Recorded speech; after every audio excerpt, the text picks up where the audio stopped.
All right, we want to take you live right now to the White House, where President Trump is unveiling his trade deal with the United Kingdom. Let's watch. Both countries, because it'll be really great for the UK also. So they're opening up the country. Their country is a little closed, and we appreciate that.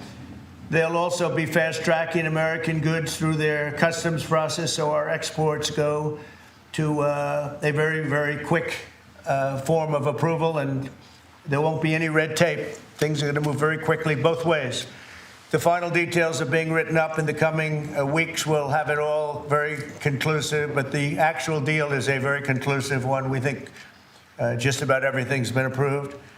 So good for both countries, and we'll also receive new market access for American chemicals, machinery, and many other industrial products that weren't allowed, and they'll end up getting products that they'll be able to price, and if they like them better and we make great products, they'll be buying those products, but they were not available in the UK. Furthermore, in a historic step, the deal includes plans that will bring the United Kingdom into the economic security alignment with the United States. That's the first of its kind. So we have a big economic security blanket, and that's very important. And we feel very, very comfortable with that because it's been a great ally, truly one of our great allies. I mean, a lot of people say our greatest ally. I don't want to insult people by saying that, but I can say it's certainly one of our greatest, and right at the top. And they're the first one we're talking about. And by the way, we have many meetings planned today and tomorrow, and every country wants to be making deals. And we have a meeting, as you know, Scott will be going over to Switzerland on Saturday, and that'll be very, very interesting. We'll find out, but I think they want to make a deal very badly, too. Both countries have agreed that the economic security is national security and will be working together as allies to ensure that we have a strong industrial base, appropriate export controls, and protections for key technologies and industries like steel. Steel is a big factor. Both countries will become stronger with steel and things necessary for military. You know, we used to build ships and other things literally at a level that nobody's ever seen, and we haven't. We've eased up, and I would say that the UK certainly eased up, but now we're going to be uneasing both, and we work together.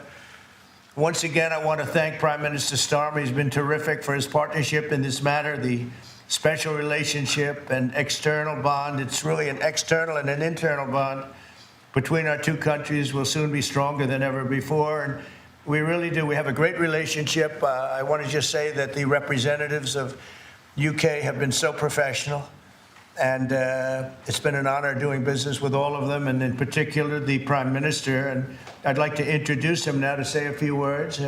Mr. Prime Minister, please take it away. Thank you, Mr. President, Donald. And this is a really fantastic, historic day in which we can announce this deal between our two great countries. And I think it's a real tribute to the history that we have of working so closely together. Can I pay tribute, Donald, to your negotiating team as well, particularly yes, Howard and Jameson, who've done an incredible job, a very professional job, and my team as well. Two negotiating teams have worked at pace now for a number of weeks to bring in this deal today. Really important deal. This is going to boost trade between and across our countries. It's going to not only protect jobs but create jobs, opening market access. And as you say, Donald, the timing couldn't be more apt, because not only was it 80 years ago today that victory came for Europe after and at the end of the Second World War, but of course on that day the UK and the US stood together as the closest of allies. And Donald, I think even down to the hour, because you may or may not know that it was about this time of day, exactly 80 years ago, that Winston Churchill announced victory in Europe, and that led to great celebrations across Europe, across America, but particularly in the United Kingdom. Literally people going out into the street, putting bunting up, going up to the palace. And so to be able to announce this great deal on the same day, 80 years forward, almost at the same hour. And as we were 80 years ago, with the UK and the US standing side by side, I think is incredibly important and makes this truly historic. That close relationship has endured over those 80 years. As you know, Donald, when it comes to defence and security and intelligence sharing, of course, there are no two countries that are closer than our two countries. And now we take this into new and important territory by adding trade and the economy to the closeness of our relationship. It is built, as you say, on those notions of fairness, and reciprocal arrangements. We've always had a fair and balanced arrangement between our countries. This builds on that, hugely important for sectors like car manufacturing and for steel and aluminium and so many others. And yes, we can finish hammering out some of the details, but there's a fantastic platform here, including, of course, on the tech side, where I think I'm right in saying we're the only two Western countries with trillion-dollar sectors when it comes to tech. And in the end, it comes down to, as you say, Donald, economic security is national security. On national security, we've been absolutely the closest of allies for so many years, keeping the peace through that close alliance, that friendship. And now we add to that this deal on trade and the economy. And I want to thank you for your leadership on that, Donald, and for the way in which your team have negotiated this. And I'm so pleased that we've got this deal, we've finalised it, and we've built an incredible platform for the future. So thank you so much.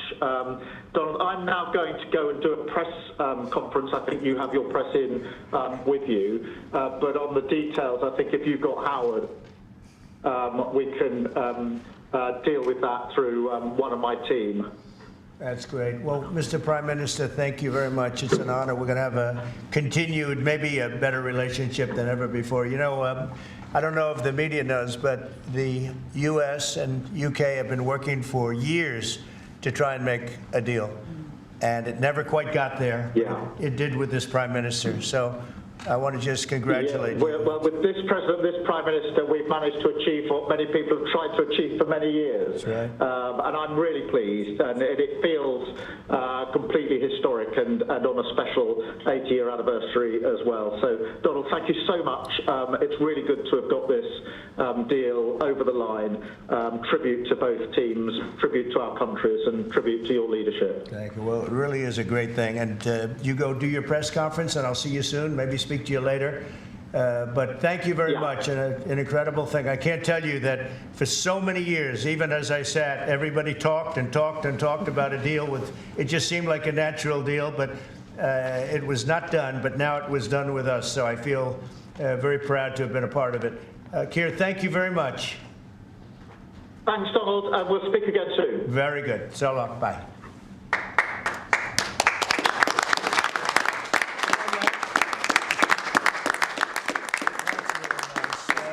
Why don't I do this? Why don't I have our Secretary of Commerce, Howard Lutnick, give a little description of the deal pretty quick, and then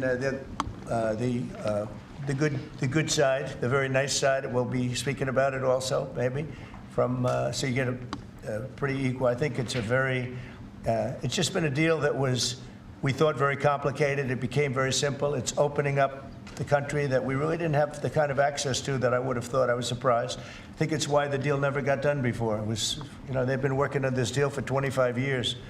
And we got it done, and we got it done. Really, it's going to be great for both countries. So, Howard, if you could go, and then somebody else, you may have, you'll pick whoever you want who'd like to do it. I have a feeling you're going to do it, right? So you guys go ahead, and then we'll take questions right after that. But I think you'll get a pretty good understanding of how big it is. It's a very large deal, very big deal. And Howard, go ahead. So the UK is the 6th largest economy in the world and the 4th largest that we export to, right? So it's a huge market, a top 10 market. If you remember Liberation Day, they were at 10% because we have balanced trade with the UK, right? They say they have a surplus, but of course that counts gold bullion, which is So let's just call it balanced trade.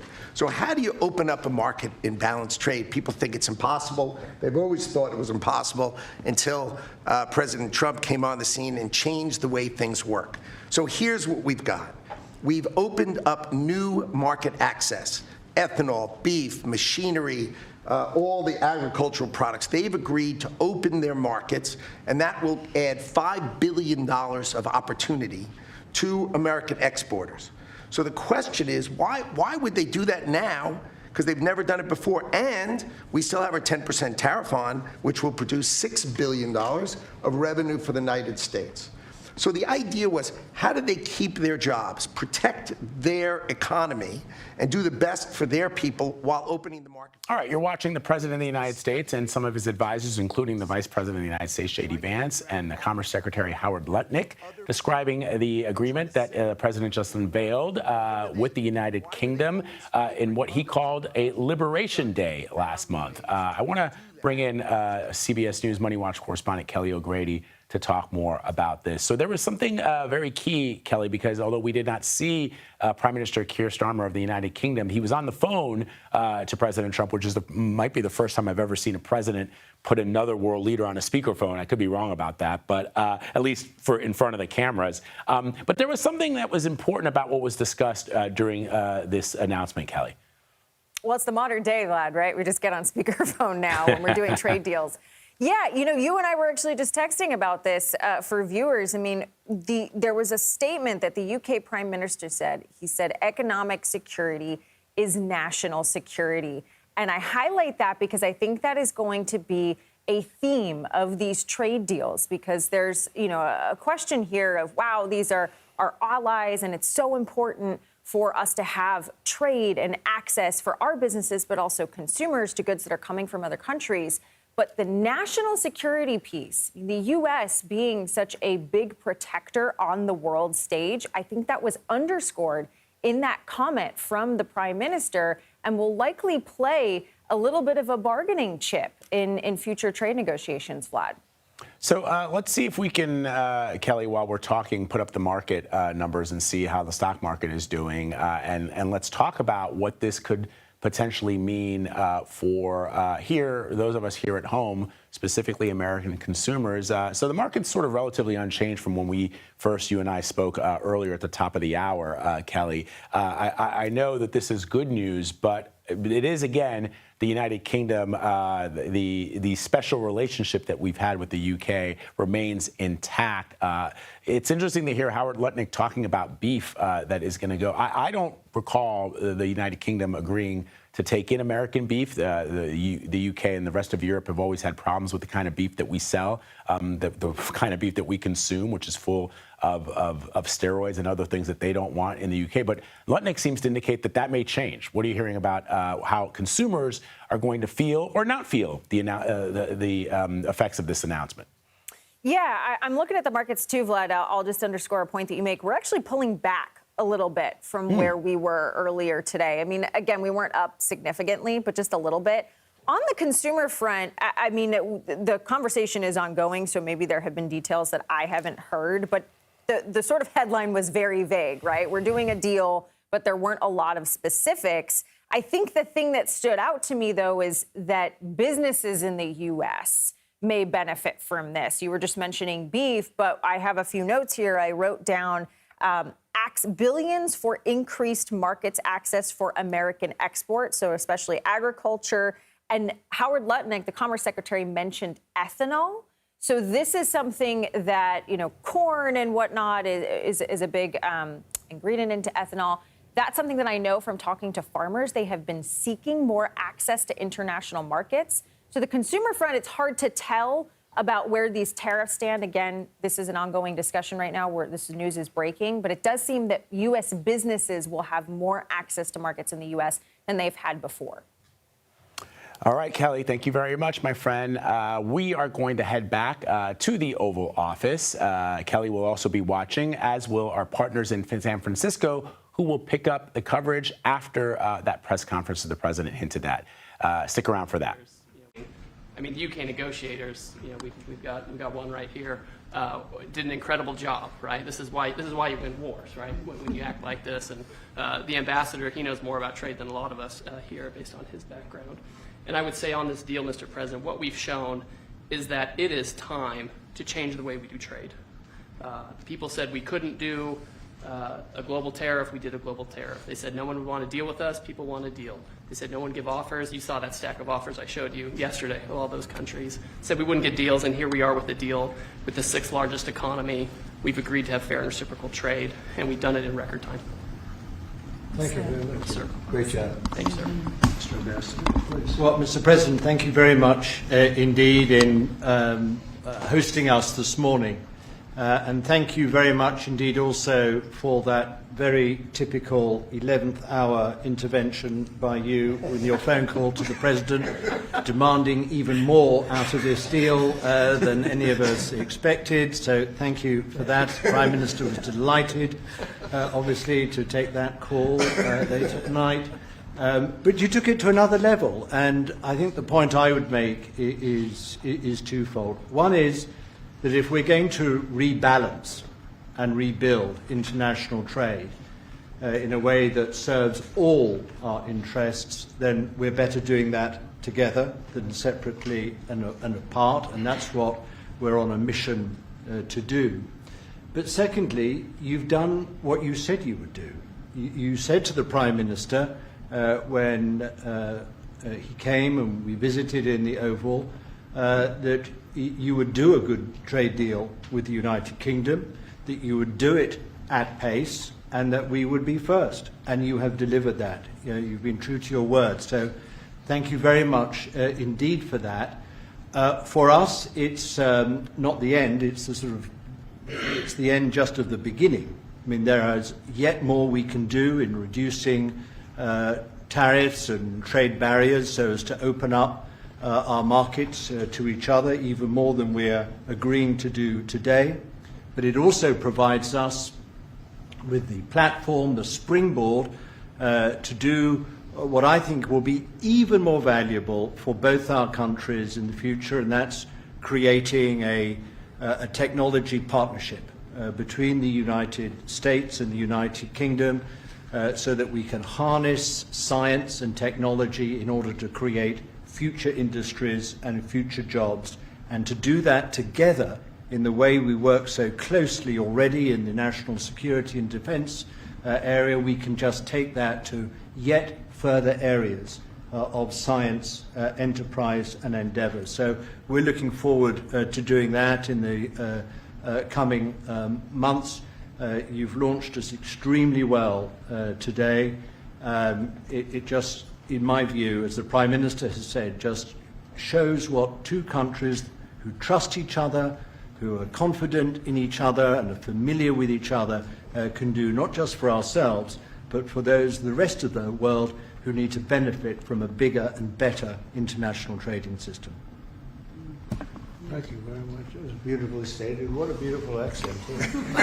I'd like to have that accent. Thank you. My mother would be proud.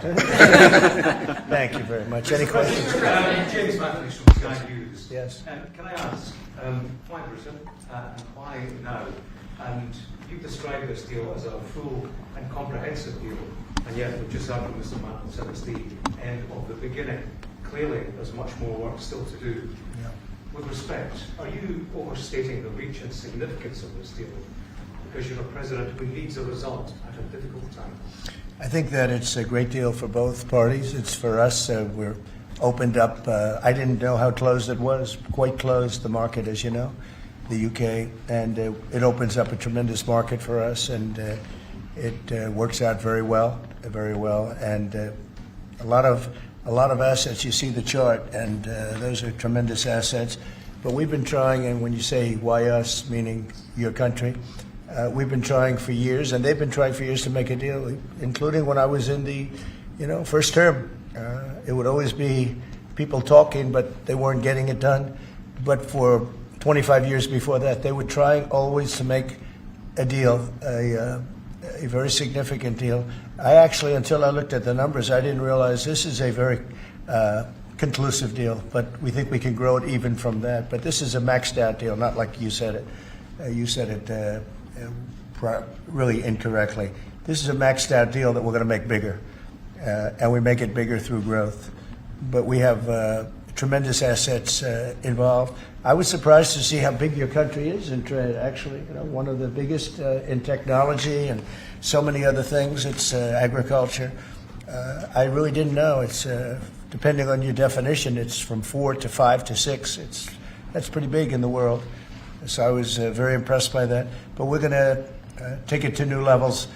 It's a very big deal right now, but I think it is going to grow just of its own volition. It's going to grow, and over time there'll be changes made, there'll be adjustments made because we're flexible. We'll see things that we can do even better, but it's very conclusive, and we think everyone's going to be happy, and the people of your country are going to be very impressed with the result, and they'll be able to buy from more people. They'll be able to price things differently. They'll be able to get some products that aren't available to them now that we make better than anybody in the world. And it's just something that it's a great thing that it came together. It's so nice because we have many countries want to make a deal, and many countries are very unhappy that we happen to choose this one, to be honest with you. But it's a long time, our oldest ally, or just about. I guess a couple of people claim that too, but let's put it right at the top. I think it's going to be something very special for UK and special for the United States. Thank you, Mr.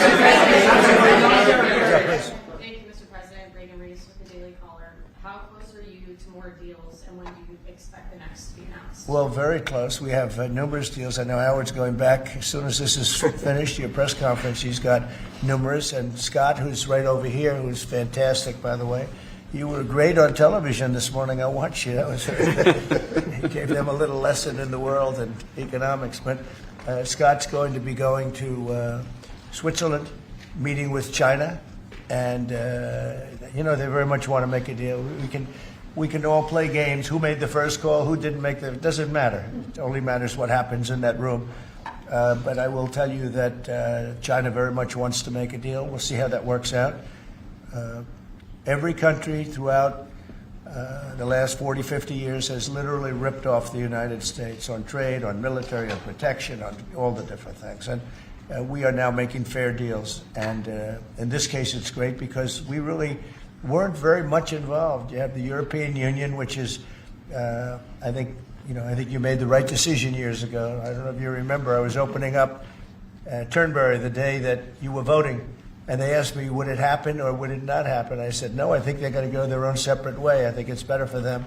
And they did. I think it's going to end up being a very smart decision. But a big part of that decision was always that you'd be able to make a deal with the United States. And they were unable to do that. But now they made it. And it's a tremendous, it's very important. That was always a big part of your decision on Brexit. And they were never able to make that deal. It was a tough one. And this one it's amazing with time. This one just went very smoothly, went quickly and smoothly, and a lot of common sense, as I like to say. There's tremendous common sense, but it's going to make your country much bigger in terms of trade, and it's going to make our country much bigger in terms of trade, too. Yes, sir. Okay, go ahead, behind you, and then we'll get you. You mentioned the You're with who? The BBC. Oh, good. Very nice. They treat me beautifully. You mentioned beef exports. The UK currently doesn't accept American beef because of its own food standards. Are you calling on the UK to accept all American beef and chicken products? Well, I think they'll take what they want. We have plenty of it. We have every type. We have every classification you could have. As you know, Bobby Kennedy is doing a tremendous job, and he's, I think, probably heading toward your system with no chemical, no this, no that. I mean, I think we're heading that way. It seems to be, and but we have that also. So we're a very big country. We have a lot of beef. We're a very big country, so it'll be great. Yes, yes. You want me to jump? Yes. Let's talk about American beef really quickly, and it can't be understated. I'm Brooke Rollins, by the way. How important this deal is and what this means to American farmers and ranchers. Specific to the beef, this is going to exponentially increase our beef exports. And to be very clear, American beef is the safest, the best quality, and the crown jewel of American agriculture for the world. So I think a really important part of this deal isn't just the ethanol reducing of tariffs from 19 to 0, which for our row croppers is a huge deal, but also for beef. And as we move forward, I know our incredible trade team is looking at all of the meats, all of the produce, really all of our agriculture exports. And I don't know if there's an industry that has been treated more unfairly and has suffered more than our agriculture industry. So we look forward to, I'll be in the UK on Monday, talking to my counterpart over there for next week, and look forward to moving that out across the country. The president is I think incredible we can defender say of that we America. have the best in the world, best tractors, the best everything in the world, and they say that our agriculture is, second to none. You understand, and it'll be a great asset. People are going to be able to have options, choice, and they'll have more of it, and that usually means lower prices. How about we'll do you and then you? Go ahead. Follow-up question for Italian TV, Daniele Compatagno, LA7 to 2000 Prime Media. So congratulations for the deal. We see a big revenues from the chart. But what's the rest of Europe? It's a victory day, but other European countries, it seems like Well, they're losing we intend to make a deal with Europe. We have found that the European Union treated us extremely unfairly, very difficult, and hurt themselves in doing so. And they very much want to make a deal. We'll be dealing with them. We are dealing with them currently. So that'll cover pretty much the rest of it. But this was separate because of Brexit in particular. This was a separate deal. It always seems so natural. I mean, all the media would say that this seemed to be like, why did this happen 25 years? Why didn't it happen a long time ago? And it was always amazing to me. Somebody would say, hey, we got to make a deal. We have to make a deal. But this deal just fell into place. The Prime Minister did a fantastic job. His representatives are total professionals, and they got along well. And it just seemed to work. And I think one of the reasons it did is because we blew up the whole system. If we would have just been dealing with you separately or, country by country, we blew up the whole system. It was very fair to very unfair to the United States. And I think because of that, this worked out so nicely. And I'm honored that it was the first deal. Please. Sir, you mentioned... Well, why don't you go in the back? Yes. Oh, thanks, sir. I'm with the London Times. I would say this is a great day for James Bond because now Aston Martins will be available to American buyers. Will it be even better by extending it to film? You've talked about a big tariff on films, and we'd like to know if there'd be relief on British... Well, we're going to have a discussion on that separately. And as you know, we're putting tariffs on that particular film, he said, the movie makers. And we're going to be doing some tariffs to get them because a lot of them have left this country. They all live here. The money comes from here. Everything comes from here, but they make them in other countries. So we're going to do something to bring them back, maybe to a large extent. But James Bond has nothing to worry about that, I can tell you. James Bond. And, Sean Connery was a friend of mine. Sean Connery was responsible for my getting zoning in Aberdeen. He said, let the bloody bloke build his golf courses. I was like 4 years into the process, and it was impossible in Aberdeen. And he just stood up one day and he said that. As soon as he said that, I got the approvals in about 2 minutes. So he was a great guy, Sean Connery, and great character. Back there later in the year? Say it? Are you going to Scotland and to... Yeah, I will be, sure. It's great. We have a lot of investment over there. We have Turnberry, Aberdeen. We have, as you know, in Doonbeg in Ireland, right on the ocean. They're all on the ocean. I only have interest if they're on the ocean. And we have good investments over there. It's been beautiful. Yes? Mr. President, if the talks go well this weekend between Secretary Bessent and Ambassador Greer with their Chinese counterparts, not preemptively, but if the talks go well, would you then consider lowering the tariff rate on China?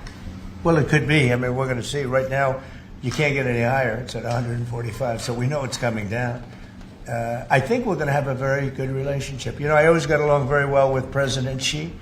That relationship was greatly disturbed by COVID when COVID came in, but we get along very well now. I mean, the relationship was hurt with a lot of people, a lot of countries when COVID came in. But I think we're going to have a very good relationship. I expect to have a very good relationship with China, Scott. I think it's a very friendly meeting. They look forward to doing it in an elegant way. China, as you know, has a tremendous trade surplus with us, and we just can't have that. And but I think it's going to be very good for both countries. I would like to see China opened. One of the big things here is, and nobody would know this, but the UK was largely closed. It was very much closed to trade, and now it's opened. And a lot of the financial reporters are very happy about that because so much. I listened to them. I hope they get countries opened up, and then you compete on a fair basis. But you can't compete when you're not allowed to go there. China would be the number one example of that. It's very closed. We almost had it last time before COVID, and that didn't work out. But we made a great deal with China. They had to buy $50 billion worth of our food products, and it was a great deal, doing very well for our farmers. And then when Biden came in, as usual, nothing happened. He didn't enforce it, and it got less, and ultimately, destroyed a great deal. That was a great deal. But no, I think that we're going to have a good weekend with China. I think they have a lot to gain.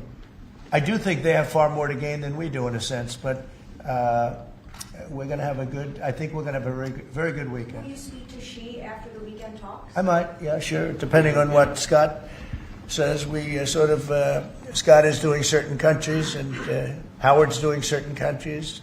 I mean, I wish I had like 10 more of each. Then we could do them all at one time. But there will be a time we'll do a number of them, and then there'll be a time. I think I can say to Scott and Howard where we're just going to say, because we understand the countries, we understand what they want, where we're just going to make the deal. In other words, we don't need the country involvement because we've already had it.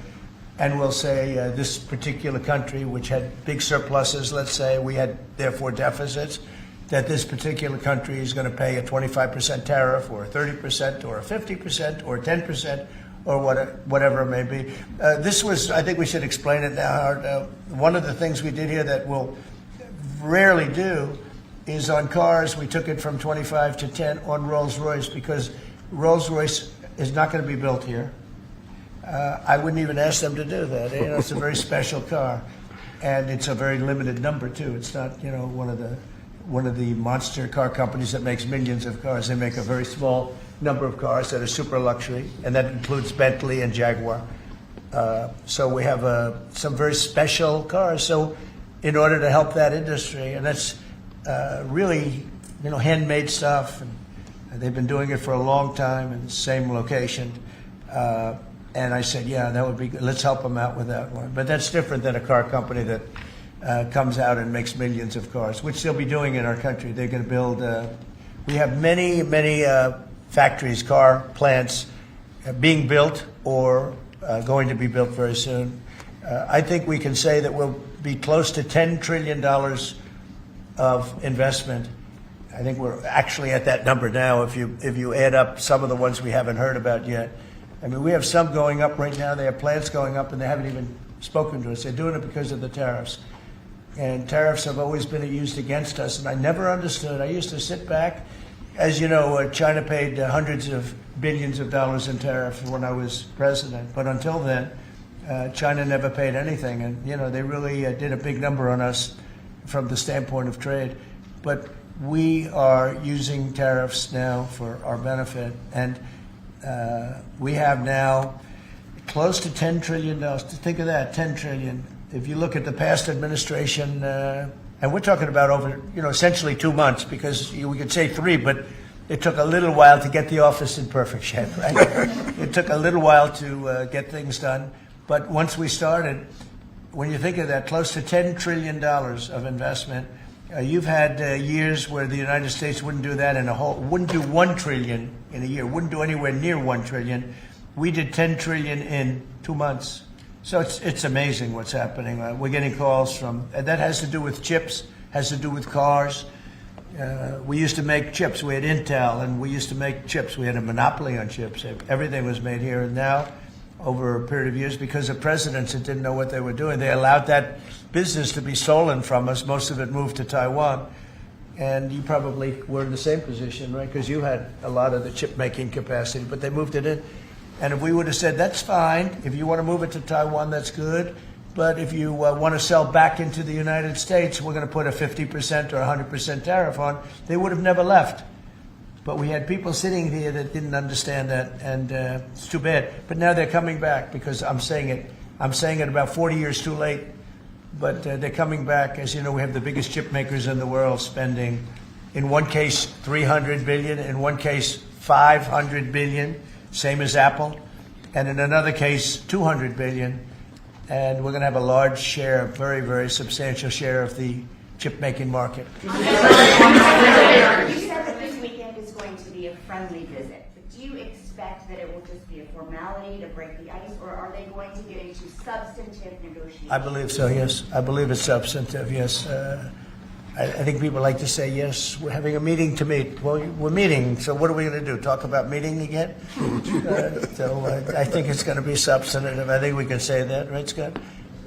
Very substantive. Now, China wants to do something. And look, they have to at this point. You know, essentially, they made $1 trillion a year, and now they have absolutely, no business because of the tariffs. They have no business, and they want to have business. And we want them to have business. We want them to do well.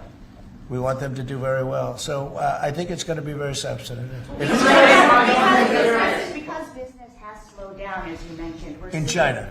But we're seeing, as a result, the ports here in the U.S., the traffic has really slowed, and now thousands of dock workers and truck drivers are worried about their jobs. Yeah, no, that means we lose less money. When I see that means we lose less money. Look, China was making over $1 trillion, 1.1 trillion, in my opinion. Different numbers from 500 billion to $1 trillion or $1 trillion. I think it was 1.1 trillion. And frankly, if we didn't do business, we would have been better off. Okay, you understand that. So when you say it slowed down, that's a good thing, not a bad thing. But we're going to make it so they can, I'd like to say they can do better, actually, in terms of the bottom line. We'd like to see China opened up so we can compete in China and, give people something that they've never had, access to something. That'd be great for the world. It would be great for our businesses. And I think it would be great for friendship. I really expect a lot of people think I'm a militant guy. I'm really not. I think that trade can bring a greater friendship with China, can be something good. But, one of the things that I know Scott's going to be talking about very high on the list is open up and let our businesses go into China, because when you talk about a closed country, that's a really closed country. And I think it would be great if it was opened up, give people a lot of choice, and would create a lot of jobs, a lot of everything. So I think it would be a great thing for China. And that's going to be one of the things we'll be discussing, like we discussed with UK. Yeah, please. So what does Britain have to do for you to drop the baseline 10% tariff that you're maintaining? Well, I think that's set because that has to do with a lot of different things, including past. There are a lot of past things that we talk. This is very inclusive. We included everything, and that's pretty well set. Yeah, please. Yeah, Mr. President, the 10% baseline tariff remaining in place, is that a template for these future trade deals? No. No. Is it going to stay in every case? No, that's a low number. They made a good deal. Some will be much higher because they have massive trade surpluses, and in many cases they didn't treat us right. One thing with UK, they had it somewhat closed, not like a China as an example, but they always treated us with great respect. They treated us with great respect. The template of 10 is probably the lowest end, and therefore they made that deal. But they we've had just a very special relationship with them. Like, I won't do that deal with cars. I mean, unless somebody shows me that there's another kind of a car that's comparable to a Rolls-Royce, then there aren't too many. This is a good commercial for Rolls-Royce. They're going to order a lot of cars. Mr. President, I wonder whether you'd like to buy. I mean, well, the last time this happened, I ended up. I would be happy to suggest a discount, obviously a very modest discount. We have to protect our profit margin. I've had many of them, actually. The last time that happened, I ended up buying a Tesla. Go ahead. Thank you. Mary Morgan with Daily Wire. I had a question about the UK deal today. I heard there was talk that part of the agreement would depend on whether the UK would respect free speech and freedom of religion. I know the VP is really interested in that, talked about that earlier this year. Was there any assurances that you guys got on that front? You want to handle that? Yeah, that was not part of the conversation. Our conversation was an economic conversation from start to finish, closed by the president yesterday. This was a business deal, open their markets, and also protect their workers, grow our markets, and help our workers. This was about business religion. Business is sort of a semi-religion, but not nearly as important. I don't want to get myself into Go ahead, please. In the back. Go ahead. Mr. President, will you be asking China to help you close, the gap between Ukraine and Russia? I think so. Yeah, I think it's a natural thing to ask. What do you expect? Sure. I don't know. I think we're making good progress. The fighting is a little bit different than it was. I think if we weren't involved, Russia would be, going at it to maybe get the whole thing. And without our involvement, they'd be able to get it, because we supplied a lot of different things, foolishly, but we've been sort of paid back by doing the rare earth deal that I talked about before. I think that I think that we will be very much involved in trying to get that bloodbath. It's a bloodbath. It's a horrible situation. 5,000. It's really more than that, but it's 5,000 soldiers on average a week. Mostly soldiers are being killed. Young, beautiful people. I mean, they're being killed. I see the satellite pictures coming back, body parts lying all over fields, heads and arms. It's so terrible. I've never seen anything like it, actually. And if we can get that stopped, that will be a great accomplishment. And we're trying very hard. And I think we're close. And Mr. Witkoff is talking constantly back and forth. He's a real professional. He's got a great relationship with both countries. And I think we have a good chance. And likewise, we're trying to work on Iran to get that solved without having to get into any bombing, as we say, big bombing. I don't want to do that. I want them to work a deal. I want them to be very successful.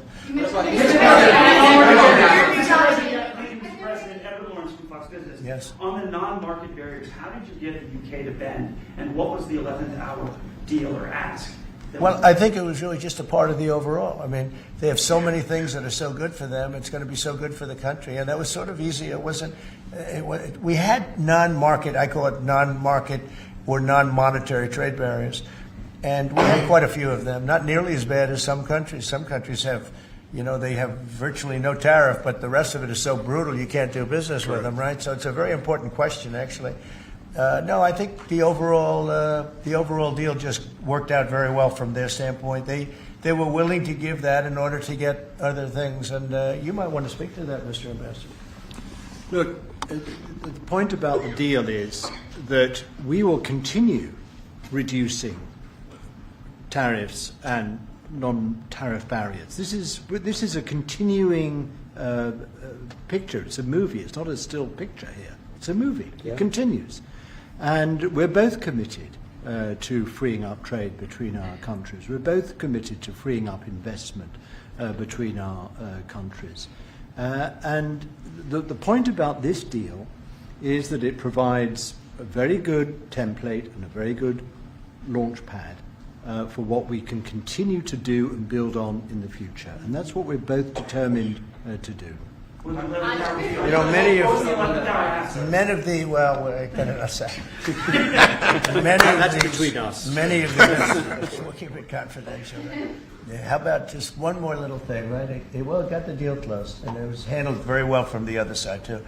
But many of these things that we're talking about, we've been talking about this for 25 years. It's hard to explain when if you weren't sitting behind this beautiful Resolute desk. You just wouldn't get it. I have been hearing about making a deal with UK for 25 years. Mm-hmm. And especially around the time of Brexit. They wanted to make a deal, so they came out of Brexit and they make a deal, and how natural. And it just couldn't be done. It couldn't be done. Good people. And this is a bigger deal. This is a much bigger, better, stronger deal for both of us than we ever even contemplated before.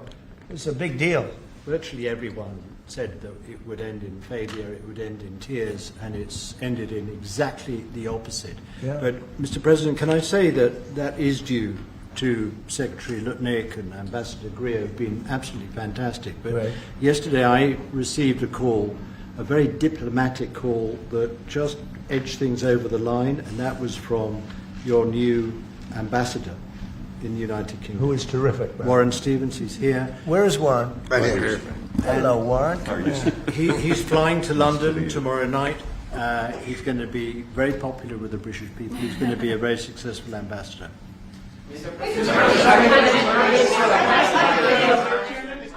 All right, you were just listening to President Donald Trump there at the White House discussing a trade deal with the United Kingdom. On that note, let's bring in CBS News White House reporter Olivia Rinaldi to help us walk through the details of this trade deal. Olivia, what do we know so far? Well, Mugo, it's good to be with you. On the 45th day since Trump announced it was Liberation Day, we now know or have heard of the first contours of a deal with the first major agreement with another country, and that country is the United Kingdom, longtime ally of the United States. Trump announcing today that there is an agreement that they are working on. Nothing that they have signed, but they have almost the full agreement reached. They're ready to announce it. So today, what we heard is that there would be $5 billion in new market access for American companies, and that would include access for ethanol, for beef, for machinery. They've agreed to open up their markets to American products in those sectors. There's also, Trump announced, a $6 billion external revenue that they will receive from the increase of tariffs that the United States has put on to the United Kingdom.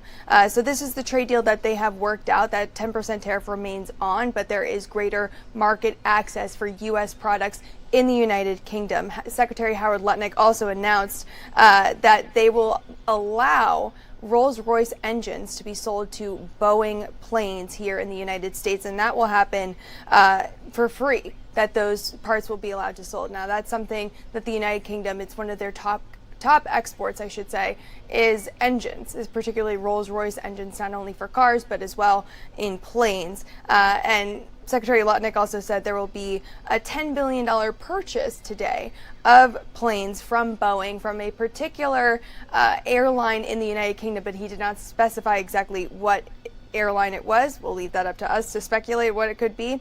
But that's what we're hearing about this new announcement today. Trump says that this is allowing them to have greater market access in the United Kingdom, and in return, the U.S. will purchase some products from the United Kingdom as well. But this is the first contours of a trade deal that we have seen since Trump announced Liberation Day and increased those tariffs on not only U.S. adversaries, but U.S. allies as well. Yeah, Olivia, real quick, I know there are also questions about this possibility of a trade deal with China. Anything we know about that just yet?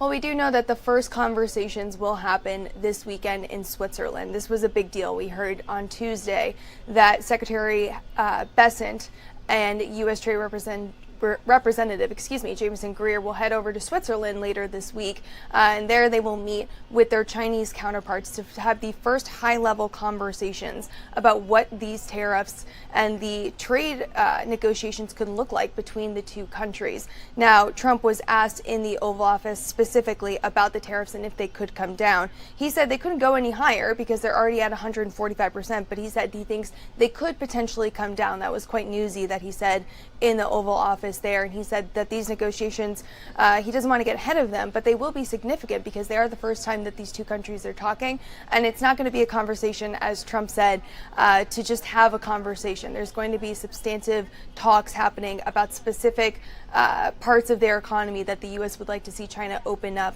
so that they can be more competitive between the two. So quite notable that first conversation happening this Sunday between the United States and China in this ongoing trade war. All right, and we'll see what comes out of those discussions. CBS News White House reporter Olivia Rinaldi, thank you so much for joining us on 24/7 today.